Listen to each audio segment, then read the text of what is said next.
Like many, I hadn't heard of him until his assassination. I saw the headlines, read a few comments, and what struck me most was how many people weren't upset. That showed me the echo chamber I built for myself. The algorithm feeding me only one side of the divide. I like to think of myself as accepting, but I too have biases that shape how I form opinions.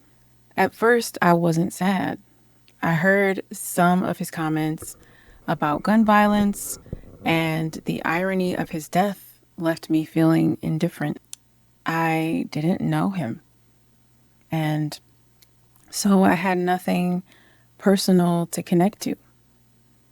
The power of connection hadn't taken hold yet. But the more I looked, the more curious I became. Some of his words made it easy to dismiss him. It wasn't until I saw the footage of him being shot that he became human to me. In that moment, I saw not a figure I disagreed with, but a man whose life had been taken. It takes strength to get up each day and speak for what you believe. I didn't agree with his stance on guns. His death by gun violence doesn't need me to argue the point. What it does reveal is something deeper. It takes no strength to judge everything by my own assumptions. It takes no strength at all to erase someone's humanity because they believe differently than I do.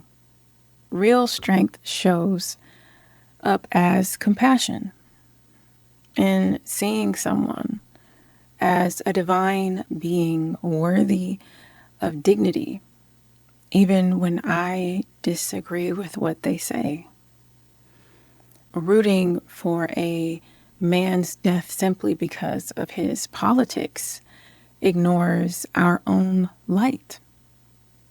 If you think his death was justified, then you haven't yet discovered your own worth. When you truly know your own light, you recognize it in others. People are complicated. Part of me wondered if his violent death might finally convince others who share his views to reconsider. But history shows that violence rarely changes hearts. Violence only multiplies itself. Almost as tragic as his death was the Orwellian celebration of it. Voices online still laughing nearly 2 weeks later. That's not strength. That's fear disguised as power. I don't need to agree with his politics to see the tragedy of a husband and a father lost. I don't need to agree to see the damage done to a society where people can be killed for speaking loud, or to see how one violent act can inspire another. History has shown us this cycle again and again. Martin Luther King Jr. once said, "Physical death is the price that some must pay to free their children and their white brothers from an eternal psychological death. Then nothing can be more redemptive."